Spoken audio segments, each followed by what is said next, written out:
So today I'll be talking about our new project, Sustainable Household Energy Adoption in Rwanda. I will refer to this project as SHEAR, so please excuse the acronym throughout, but that's what I'm talking about when I say SHEAR. As Dawn mentioned, I'm an environmental epidemiologist at Colorado State University. I'm one of the multi-PIs on this project, along with John Volkins, who is an engineer and exposure scientist at Colorado State University. So I will be speaking on behalf of John and our team, multidisciplinary group from UC San Francisco, University of Rwanda, and Emory University. That's for the main project. And then we've also been fortunate enough to work with Katie and Natalie for an ancillary study that we have to sort of add on to this NIHR 01. And so I'll talk a little bit about that too. So this is my not so transparent attempt to momentarily woo you with a pretty picture while I simultaneously tell you that I will be presenting no results today. Okay, so these are some photos I've taken over the years from some of our research sites. Obviously, you get to work in really beautiful places. This project in particular is one that's just getting up off the ground. So we've been working on it for a few months. We've hit some of the anticipated roadblocks and some of the unanticipated roadblocks, but I'll sort of work through some of the justification and rationale for this study, why we think it's important, and then talk about some of those limitations as well. So over the years, and I know probably half of you have heard me talk about household air pollution before, and some of you work on it. So, more and more people in the audience are aware of this issue globally, but I'll just give a little bit of the background. So household air pollution is an exposure caused by the burning of solid fuels for cooking, heating, or lighting. Most often, these exposures occur in low resource settings around the world. As you can see here, there are a bunch of examples of various traditional cook stoves in some of the places where we've worked. So you can see families needing to burn. A lot of the work we've done has been with wood burning traditional stoves, but this can be anything from wood to charcoal to coal to animal dung and crop residue and waste. And so the burning of those fuels leads to a pretty complex mixture of air pollution. 2 points I want to make there are that the pollution mixture is very complex. As Dawn mentioned, actually figuring out how to measure it is not easy. And so oftentimes we simplify that. Sort of the current state of the field is to focus on particulate matter, PM2.5. So that's the size of the particulate matter where the actual diameter, the median diameter is 2.5 microns or less. We think that might be the most health damaging, but really there's not a whole lot of evidence behind that statement. And really what it might be is just a really good proxy for household air pollution in general. And so when I talk about what we'll be measuring, we do focus on PM2.5 in this context. The other thing I'd like to point out with this slide is how different traditional stoves are around the world. And so as you can imagine, trying to characterize that with just one dichotomous variable can be very difficult, right? And so then actually trying to characterize someone's exposure that they might experience from the type of stove they use or even the type of fuel they use often is sort of plagued by a lot of misclassification. So just sort of the big picture surrounding public health, about 40% of the world's population is exposed to this type of exposure from household air pollution. So most often that's from cooking, but in a lot of places in the world, it's also from heating and lighting. And so the Global Burden of Disease estimates that this exposure is responsible for about 2.9 million premature deaths and almost 86 million disability adjusted life years. I'll talk a little bit about where those numbers are generated or how they're generated. And we've been thinking about this problem for a long time, right? So shouldn't it be solvable? But I'm guessing all of us in this room do work related to some sort of public health issue, and it's always more nuanced and complex and multifaceted than we think. But as it stands, a lot of the work on household air pollution that's been conducted over the past several decades really hasn't resulted in any sort of, here's the answer, sort of this moment where we're like, now we know. And a lot of that has to do with economic situations, financial side of things, access, cultural preferences, behavior surrounding cooking, and then really figuring out what is sort of this, is there this sort of magic threshold where if we get below some sort of particulate matter exposure, then we should expect to see health benefits. Right now, a lot of the bigger studies that have been conducted around the world more recently, where an attempt has been made to reduce air pollution exposures, haven't really resulted in the I guess sort of hoped for results. So either exposure wasn't reduced much at all in the populations being studied, or it was reduced, but then the anticipated health benefits weren't observed. And so why is that happening? So these are just some of the global burden of disease estimates I pulled from the IHME website yesterday. These numbers are actually from 2017. But as you can see, for the top global environmental risk factors for premature deaths, household air pollution is ranked number 2. I tend to focus more on cardiovascular related disease outcomes in adults, and so that's why this presentation is a little more tailored towards that end of the burden spectrum. But I do want to point out that about 40% of the HAP deaths are estimated to be from cardiovascular related diseases, so that's that blue middle color there. This is worldwide among both sexes. I also wanted to point out that the numbers don't really change too much when you separate this by males and females. So here's the chart, same chart for women. Again, household air pollution is second. In the total figure, you can see that the household air pollution is estimated to be responsible for about 3% of premature deaths globally. So with women, that number does increase a little bit. And with men, it decreases a little bit below 3%, but it's still pretty telling that household air pollution is still estimated to be the second leading risk factor for men. So that's the look that a lot of us have too, right? You know, we think that women are the ones that experience, because of traditional roles in the household, women are the ones that experience this exposure more intimately. Young children often do because they're often with their moms when the mother is cooking. But the little bit of evidence we have on male populations usually is from secondary data analyses, where something like type of fuel used from a large survey is what the exposure estimate is used to estimate effects on men. So you can imagine there's probably a lot of error surrounding those estimates. But the other side of that is that men often have more other risk factors for things like cardiovascular disease. And so maybe starting at a higher baseline point is why something like household air pollution could end up contributing so much to the global burden, at least as far as premature deaths. I also wanted to say that I sort of like that this is a small group, and because we are talking about a study that is really very much like in the throes of figuring out how we're going to solidify these methods, please chime in with any questions you have as I'm talking. You know, if you have some ideas or even some questions like, wait a minute, why are you going that direction, you know, please interrupt and let's have a discussion about it. Yes.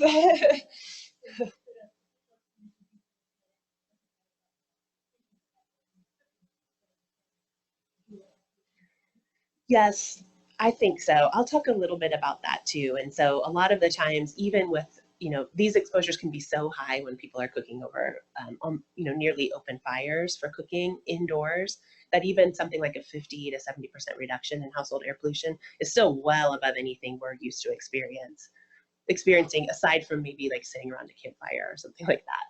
So yes, so even sort of these ambient air pollution concentrations resulting from the activities like cooking, the male members of the household very much could be exposed to. And sometimes just where the kitchen is in terms of the rest of the layout of the house varies. And so sometimes if those are single room dwellings or sort of close dwellings, even if there are multiple rooms, the exposures can be felt in more than just the kitchen space. So this slide is just to give you a little bit of a picture of rural Rwanda, where I'll be talking about our study. And so in rural Rwanda, many families use very traditional 3-stone fires for most of their cooking needs. You can see here on the right. Because less than 20% of the population is actually electrified, a lot of rural Rwandans rely on other means for lighting as well. And so kerosene lanterns can end up being used in a lot of the households as well. This was from a pilot study we conducted a couple years ago, where we were actually just trying to measure how often the kerosene lantern was used. We also hear of groups coming through with torches or flashlights. And so sometimes, you know, we want to make sure, you know, are kerosene lanterns being used, and are we understanding kind of these other contexts that are going on with various public health programs that might also help aid to reduce those types of exposures. So we think one of the strengths of our project, which I'll talk about a little bit more next, is that we really want to not just focus on cooking related exposures. We want to sort of figure out what's going on in the household. What is the total combustion related exposure, air pollution exposure due to any sort of domestic energy needs. So whether that be cooking or lighting in these particular settings in Rwanda. So a few years ago, some leading scientists and mostly in the air pollution epidemiology world put together integrated exposure response curves. So what we know about particulate matter exposures in relation to household air pollution actually comes mostly from other sources of air pollution. So these scientists wanted to figure out if exposures from active tobacco, smoking, secondhand smoke exposures, ambient air pollution exposures, those are very different magnitudes of kind of the concentrations typically experienced as far as particulate matter exposure goes. But when they started to graph these together with some very important clinical health outcomes, they started to realize that these patterns seemed to be pretty consistent and pretty compelling, that maybe even though these particulate matter sources are very different, maybe sort of the health impacts sort of follow these patterns where you might be able to know something if you know something about where your air pollution exposure of interest sort of lies along those curves. Probably like many of you, I have a little bit of a respiratory illness this weekend, so I should stick around. Yeah, so excuse the dry throat.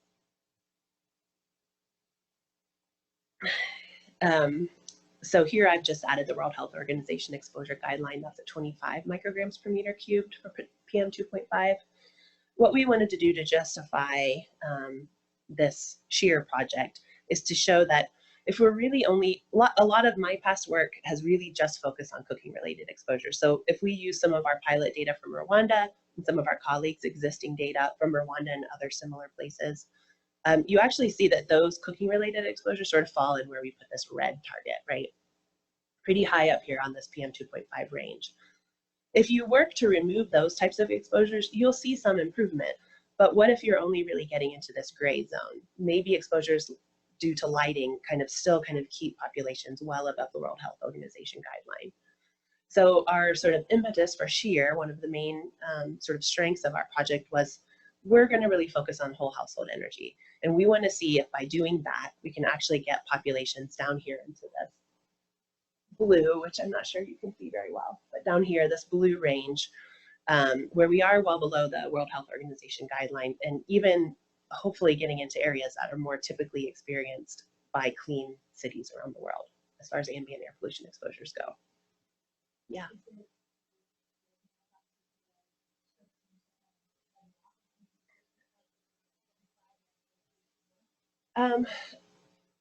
I don't have any hypotheses as to why. What the implication is for household air pollution work is that if you're interested in reducing the burden from stroke and you only reduce the exposure about 50%, while that seems like a huge improvement, you really wouldn't expect to see much improvement at all in stroke. I will say that this isn't completely without controversy in our field.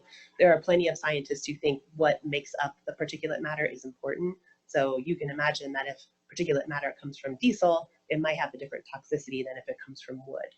So this sort of ignores that, right? This is just taking particulate matter sort of as at its face value for its concentration, regardless of the source or the composition.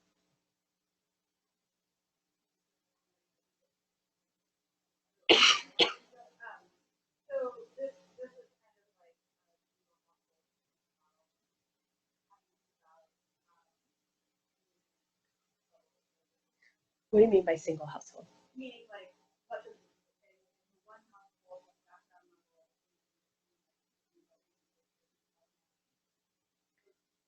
What about yeah.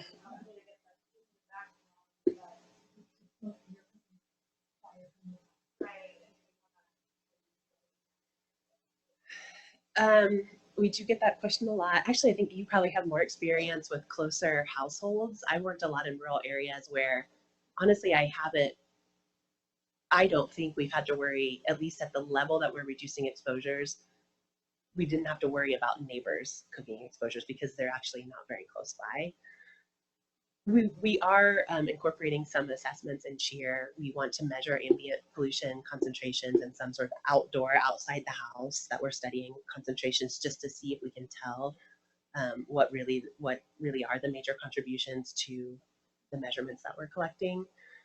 You know, I think that's probably why there's a lot of error surrounding these types of figures. And if we try to put graphs and boxes, colored boxes for a proposal together, you know, we know that that sort of, you know, minimizing of that color, and really there's a lot of overlap. Do you have anything to add? No, just I know that that's one of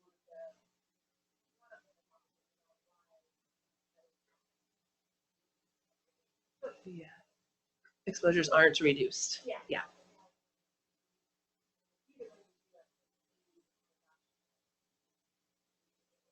Yeah. And urban areas too. Urban air pollution in a lot of low-income countries is skyrocketing. And so if we make an attempt to sort of reduce these exposures experienced in the household, ambient air pollution was the top environmental risk factor in the global burden of disease. So even rurally, yeah. Yeah. Yes. Yeah, exactly. Yeah, it's very common for traditional farming methods, even non-traditional farming methods, to just burn fields. And so you end up, and if you're there during that time, you end up experiencing these huge exposures to particulate matter. And oftentimes it's something that as a scientist, you aren't even thinking about. So we've been worried about that for a while, and we try to select study sites where we know that type of field burning doesn't happen regularly, or if it does, we kind of know when, so we can at least measure it. But then even knowing the impact of sort of an intermittent experience like exposure like that is tough to evaluate in epi-related studies, at least. Yeah, thanks, Katie. So as I said, we're interested in sort of attempting to tackle this issue of cooking and lighting with traditional fuels. And so for SHEAR, what we've decided to do was partner with these private sector utility companies. You know, we've worked a lot with community groups in the past with some of these studies. So this is very much a different angle for us, and there are some limitations and strengths, I think, that I'll talk about. But I think the strength is that these sort of entrepreneurs need to come at this issue with this consumer focus attitude, or else they're not going to be successful. So it's almost like leaving it up to them to figure out what are the consumer needs and how can this business thrive in a setting like rural Rwanda. And so what we're doing is partnering with a company called Mesh Power. They provide electricity that's solar powered by installing a microgrid at the village level. And so families connect to the grid just like you would a central grid like we connect here, but it's actually solar powered. So it's a pretty exciting opportunity to study something that is sustainable long term. We're also sort of in the midst of figuring out who we're partnering with LPG for cooking. So LPG isn't completely sustainable. It is based on a fossil fuel, but it is considered to be a clean fuel. And so for right now, at least in the interim, we think that might be one of the best options to figure out, you know, if a household can achieve these lower exposure levels, what types of health benefits might we expect. One of the bigger limitations of cooking with something like gas is access, for one, and also affordability, and then also cultural preferences. So I'll talk a little bit about those towards the end of the talk. But as far as the affordability issue, a lot of times, if you think about your propane tank on your grill for barbecues in the summer, that's a pretty big tank, right? So that tank might supply a household for a month's worth of cooking, but families often can't afford to pay for a month's worth of cooking up front. So to be able to afford that cylinder is very prohibitive. And so what we're doing is working within this business model that's more within a pay-as-you-go mentality. So similar to what we might think of as electricity, it's how Mesh Power works too. Families pay for the electricity as they're using it. And it really, to put pay-as-you-go LPG into this context really is sort of matching what rural Rwandans are used to. It's much more of a daily economy. And so buying things as you need them instead of sort of buying things because you might save a little bit of money by purchasing in bulk. Yeah.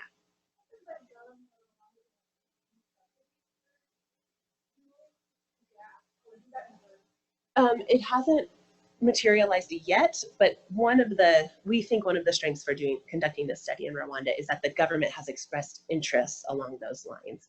So for solar electricity, but also for things like LPG. It probably will move more quickly in the urban areas, but we're hoping by sort of mimicking what can happen in a rural area, so sort of the research study subsidizes that aspect of what it would look like for a rural Rwandan family to purchase, then we'd be able to give that needed information to the government of Rwanda, which might just be the next step needed, hopefully. So I'll talk a little bit about how we're going to set up the study. So as I mentioned, we're working with Mesh Power. They're the solar electricity provider. So we'll work within villages where they're already established. And so we want to recruit households that aren't yet connected to their grid. The households should be using biomass as their primary cooking fuel, which actually should be nearly all households in rural Rwanda. Families that don't cook for commercial gains. And then we want to recruit the adult male and female of the household, as well as an adolescent aged child in the household. And then we're also having exclusion criteria as far as no smoking in the household. Just to give you an idea of where we'll be, Mesh Power is sort of set up in the area south and southeast of Kigali. Here in this green area, the red dots are sort of the villages. They are the villages where they're already established. But they continue to set up microgrids in new villages as well, which likely will be our target. So because of that, I think we'll likely end up focusing mostly in Ngoma over here. So I've been hinting at some of our sort of study design and research questions, but this slide just sort of lays it out for us. So our goal is to recruit 650 households, so with all 3 of those study participants within each household. And then we want to randomize these households to a control arm. They'll continue to use wood or charcoal for cooking and kerosene lanterns for lighting. Excuse me, about 250 households will be assigned to a treatment arm. So that's more of this trial mentality where people are actually given the fuels for free. Our goal there is actually to see if the fuel is free for both cooking and lighting, if we really can observe those exposures that are really in that low range. And then what's been really exciting for me is that we're working with Dale Manning, an economist at Colorado State, who helped us design this random subsidy arm. So 150 households will be randomized to receive a subsidy sort of along a continuum for both the electricity and the LPG. And the idea there is that if these businesses don't quite have the price structure set up well enough for rural Rwandans to be able to afford something like pay-as-you-go LPG, then maybe we'll be able to figure out what subsidy level is needed in order to start to see behavior change. So the outcome part of the outcome is actually what is the exposure reduction. Yes, so that would be our outcome variable. I'll talk a little bit about what our health outcome variables are in a minute. And so here are the questions just sort of laid out. So for AIM-1, it is that typical clinical trial. We'll conduct an intention to treat analysis. The question we can answer, what are the health benefits from a fully subsidized intervention to replace traditional household energy with cleaner, more modern forms of energy? For AIM-2, we want to figure out if we can contribute to this whole exposure response question, right? Once we actually have data on household air pollution, what shapes do these curves tend to have with some of the endpoints that we're measuring? Does it sort of fit with what we expect based on ambient air pollution and secondhand smoke and active smoking? There is some mixed evidence out there right now, but there's not much evidence. The question there is, what is the relationship between household air pollution exposure and relevant markers of health? And also, how clean is clean enough? As Katie mentioned, we might see some exposure reductions down to 50% or so. We're seeing adoption of a cleaner stove, but for some reason, families still experience relatively high levels of air pollution. So that would be considered not clean enough. So how low do we have to get to really start to see health benefits? And that's sort of this question that's unanswered, given that we don't have much exposure response data out there yet, specific to household air pollution. And then the third aim, more in this cost demand analysis framework, what subsidy will achieve a desired household energy use rate, but also what drives usage. So that side of the question will be more survey driven. Yeah.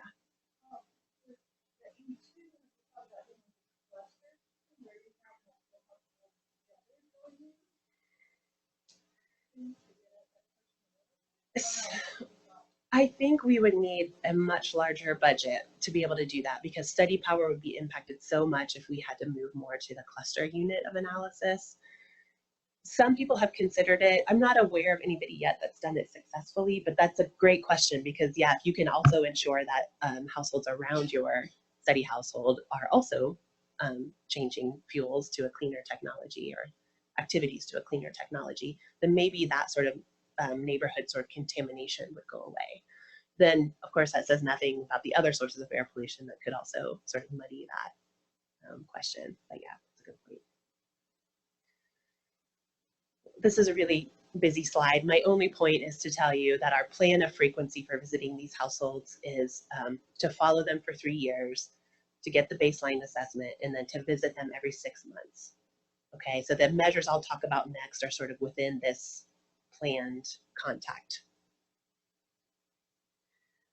For exposure, a lot of the times it's very burdensome to ask somebody to wear an instrument that can measure particulate matter exposure. So what John Bolkin's lab has been doing at CSU, really trying to still not lose any of the accuracy with the measurements for particulate matter, but to really start to think about the burden of the participant. And so they've been designing these instruments that are about the size of a cell phone, very quiet compared to the traditional monitoring equipment, very lightweight.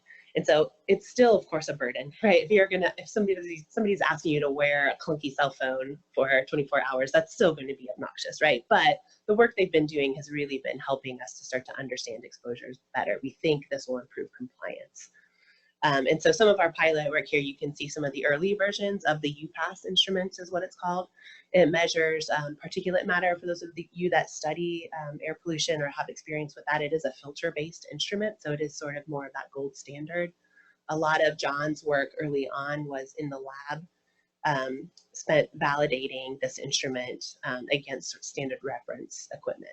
And so it performed really well. And then our group in Honduras also validated in the field. So in the field, there really isn't standard reference equipment, but we just sort of compared the UPass and how it performed to what's typically used in the field, more these pump and filter style equipment. And so we will be asking the woman, the man, and the child from the households to wear these monitors for 24 hours for 7 times over the course of 3 years. We hope to also incorporate a sub-study. Right now, the plan is to probably a small sample, but try to get some information about daily variability. As you can imagine, daily variability probably changes quite a bit when it's something like a cooking-related exposure or a lighting-related exposure. So in a subset, we want to actually measure 48 to 72 hours, just so we know how limited is that 24-hour measurement. And we're not starting from scratch. We have some information on that from previous studies. This is more what the current version of the UPass looks like. The hot off the presses version that we'll be using from the lab also has a nephelometer, so we'll be reading real-time PM 2.5, not just one sort of time-weighted concentration that we get from the filter, but being able to look at the real-time information will give us some clue as to when households are cooking, what is sort of the baseline and how low does exposure get during non-cooking periods.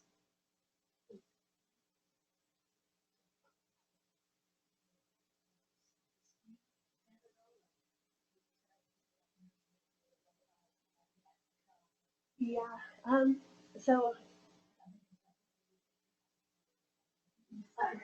I think so. I would defer you to John actually for that question, but when we were comparing these instruments, at least I think it is different, right? In the lab, they're stationary.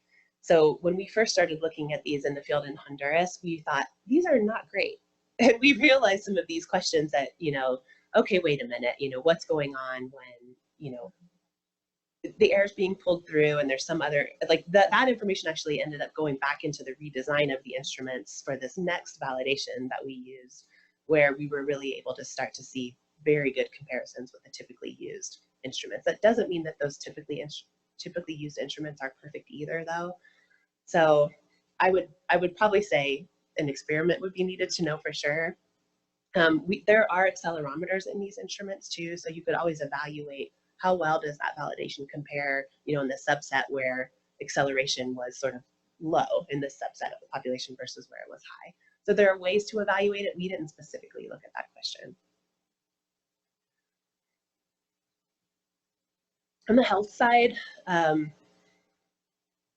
some scientists a few years ago at a Global Alliance for Clean Cook Stove meeting were sort of tasked to say, you know, what are some of these good health outcome measurements that would sort of convince policymakers and give us confidence that we're actually measuring something that's useful.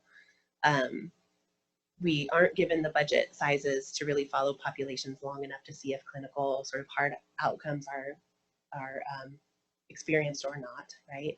And so what we're left with is trying to figure out what sort of indicators of future cardiovascular or other non-communicable disease risk are there that we might be able to measure with confidence. My group has spent a lot of time, so Greg Wallenius and Joel Kaufman are cardiovascular disease physicians that are also epidemiologists. They're leaders in the field mostly on the ambient air pollution side, but they also have interest in household air pollution. And so what they wanted to do was sort of, okay, let's take all of this knowledge we have and simplify it as much as we can, and just put these markers on a scale of predictive and mechanistic. But more importantly, for those of us doing work in the field, what's easy to measure and what's hard to measure. So I've spent a lot of time trying to figure out how to get some of these hard to measure markers over to the easy side. But for SHEAR, what we wanted to do was let's focus on the novelty of the fact that we're trying to describe two sources of household air pollution, not just cooking or not just lighting, but both. And also this novelty of their randomized subsidy arm. So we intentionally tried to stick with something that would be sort of most compelling on the health side. And, you know, I sort of had to do this and say, no, we're not going to measure anything else. But so we're actually focusing on blood pressure. That doesn't mean it's easy to measure in rural areas and low resource settings, but it is sort of, if you can train your technicians to do so well. And so for this study in the adults, the primary outcome is blood pressure. I don't have a slide for it, but we're working with John Balms at UC San Francisco, who is a leading pulmonary physician, epidemiology specialist within household air pollution. And he's driving our primary outcome in the kids. So what we're interested there is lung function growth and whether or not exposures can impact that trajectory at this sort of important age for those kids. With those kids, we also wanted that age range because we thought they might be most likely to have a more intimate experience with the kerosene lanterns. And so if kids are at home doing homework, then they might be very close to these kerosene lanterns and maybe they're experiencing kind of the largest burden from that exposure as compared to their parents or younger siblings, for example. So I thought I'd take a couple of minutes to just talk about general limitations in the household air pollution field, how we think we are addressing some of them, and also how difficult it will be for us to sort of get around some of these issues. The biggest one over the years really has been socioeconomic status confounding, right? So years ago, this paper came out and it really just described textbook confounding, right? So solid fuel use is right here with all of these other poverty-related risk factors for the very same health outcomes that we're all interested in studying. So how in the world do you start to separate out the effects of these various risk factors, right? What that did in our field was sort of push everybody towards clinical trials for the most part. Well, the answer, of course, is to randomize. So if everything else stays the same and you have a fairly homogeneous population at baseline, let's randomize the solid fuel use. And so that's sort of how some of the studies we're conducting that are ongoing right now are being run. Hopefully we'll be generating a lot of good information from those studies. And it's also how SHEAR's sort of first aim is set up, right? That intention to treat analysis. The problem is that we know actually complying for your assigned treatment is not random, right? And so whether or not, if somebody's assigned to use a clean fuel, whether or not they actually use that clean fuel or not often has, you know, some relation with socioeconomic status, and even that's not just a yes or no question. You know, compliance is along the continuum. So this has really been a tough thing for those of us working in this field to try to figure out, right? So one thing that's pretty new to my work is that we can actually utilize that AIM-3, the random subsidy, to give us information, causal information about the association between use of clean energy technology and health by treating that randomized subsidy as an instrumental variable. So now we sort of can conduct these analyses in a few different ways with the same data set, but the hope is that we get some information about the robustness of these various approaches to the health effects that we're seeing, right? And so, and I know I'll be picking Katie's brain about this one too, because I know you've done that a bit. The other sort of big limitation in the household air pollution field is this issue of stove stacking. So this should not have come as a surprise to anybody working in this field, but when certain clean technologies are introduced into a household, oftentimes that does not become the sole technology used for cooking. I mean, just this morning, right? How many cooking technologies did you already use? Teapot, microwave, stovetop, toaster, you know, so you use what's convenient to you, right? And so sometimes having a new technology just means now you have more convenience at your fingertips, right? So this is a picture from a study in South India where the LPG stove was set up inside the kitchen, but just right beside the traditional chula. So one of the ways sort of that we approach this issue is just figuring out how to better describe it and characterize it. So a lot of us have started using stove use monitors. So we can put tiny little temperature loggers, inexpensive monitors on a stove if the surface is appropriate. And we can actually monitor the temperature of that stove, right? I'll show you a graph in a minute, but you can start to see that that gives you information about when the stove is used. Some sort of more complex, but still fairly inexpensive monitoring is needed for things like open fire. So the probe needs to be able to withstand fire and very high temperatures. And so this is actually a monitor we use in some pilot work in Rwanda. But again, it gives us information about when that stove is being used. If you put that in the same setting where you have real-time pollution measurements, you can see from this example that you start to get an idea of which stove is contributing to the pollution measurements that you're taking. So here in the first 3 cooking episodes of this time period, you can see that the stove being monitored likely wasn't the stove being used for those pollution peaks, right? But here towards the end of the monitoring period, it likely was the stove that was being used for this pollution peak. So you end up with a lot of data in the end, which, you know, sometimes can be a nightmare in itself, but this gives us some quantitative information about stove use and behavior that we would not have had otherwise. If we just have the pollution, we have no idea which stove is being used for or contributing to the measurements that we're making.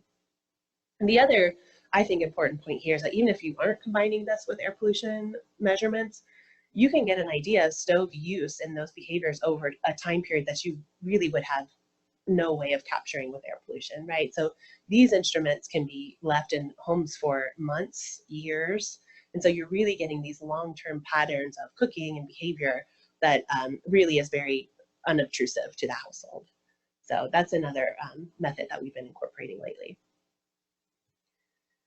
And the other issue is, you know, maybe we can characterize what's going on with cook stove use and multiple stove uses, but is there anything we can do to maybe say, yeah, we recognize that there are household needs that aren't met by this particular clean cooking technology?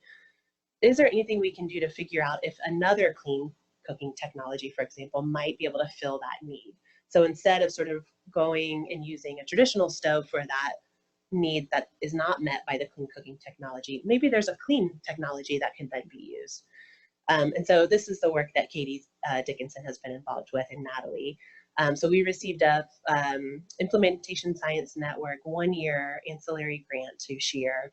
The Implementation Science Network is part of the Fogarty International Center of NIH.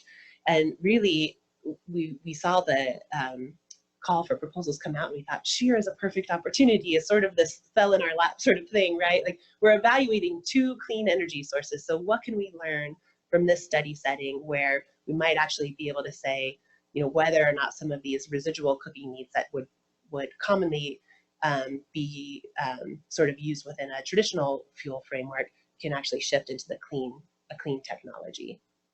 So our goals there are really just describe cooking needs in general. And then on top of pay-as-you-go LPG, are there residual cooking needs that aren't met by that pay-as-you-go LPG? Create a list of viable clean stacking options to address known cooking residuals. And so this is sort of in this hypothetical realm, because in reality, there aren't many clean cooking technologies that are in the market in rural Rwanda, which is a challenge for us to try to figure out. But what have some other groups started to evaluate? You know, other engineers and scientists, what do they think about what might be that next possible clean technology? And so we're sort of starting with that, and I'll talk about that in a moment. And then some of the engineers we're working with at CSU are also conducting techno-economic analyses with some of these technologies and life cycle analyses with them as well, just to figure out where does sort of, what will it take to make these viable options in the future. So Katie actually helped us put together this visual of these exact questions. And so what you can see here is that if you can characterize on average users and cooking needs, then you can start to say, well, yeah, LPG does seem to meet several of the household food staple needs, right? But are there some where if a household thinks it's going to take too long to cook a certain item, that they're going to choose not to pay that amount to cook longer and then use a traditional stove for those needs? So another study that I'm a part of was actually giving LPG for free. So it was really this clinical trial framework. But what they realized right away in rural Rwanda was that the roasting need for cooking foods was not met by LPG. And so very quickly, we figured out that a roasting pan needs to come along with the LPG stove, and that worked perfectly, actually. So with SHEAR, we can benefit from the lessons learned of that study. And so when we do start the study and families start receiving and cooking with LPG, there will be a roasting pan involved as well. So what that did is sort of put the grilling and the roasting needs over here in this clean fuel circle. Something like cooking beans, we anticipate might be a food staple that is not cooked with LPG within the pay-as-you-go business model because it takes a long time to cook. Soaking beans is not a common practice in rural Rwanda, so it does take a very long time to cook the beans. And so one thing that the engineers we're working with are sort of evaluating is whether or not an electric pressure cooker could be modified to be able to work within the solar PV system that Mesh Power is using. And so we're hoping to conduct a pilot study where you can actually evaluate preferences and behaviors associated with, okay, LPG stove seems to work for most needs here. What do you think about using this pressure cooker for beans? There are lots of limitations that probably could take up an hour in itself, but that's where we're hoping to take that. So my last two slides, I've talked about some of these pitfalls and challenges already. I mean, it's also what excites me about the work I get to do, because these aren't easy challenges to overcome, right? But we're working with people and bringing in this multidisciplinary team to really try to start tackling these issues. And SHEAR has been really exciting to start to plan and develop, even though we know there are many pitfalls. So the biggest one, it's high risk, high reward, right? NIH likes that sometimes. We're working with private sector utility providers. They have their own agenda, right? They are trying to survive in this rural Rwandan business economy. We've already lost 2 LPG pay-as-you-go partners just within this first 6 months.